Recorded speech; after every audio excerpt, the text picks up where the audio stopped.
Class ni afisa lishe kutoka halmashauri ya mji Mafinga, lakini pia tunafanya kazi katika hospitali ya mji Mafinga kitengo cha lishe.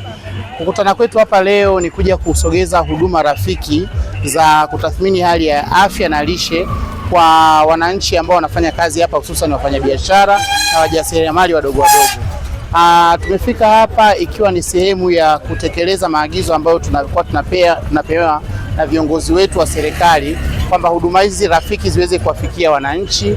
Hivyo leo tunafanya tathmini ya hali ya lishe. Tutaangalia uwepo wa makundi 6 ya vyakula na kuwashauri wananchi namna gani wanatakiwa wayatumie ili kuweza kuleta afya na lishe bora. Sambamba na hiyo, tuna huduma rafiki za uzazi wa mpango, tunafanya vipimo vya vimelea vya kifua kikuu, lakini pia tunatoa huduma ya kupima maambukizi ya virusi vya ukimwi.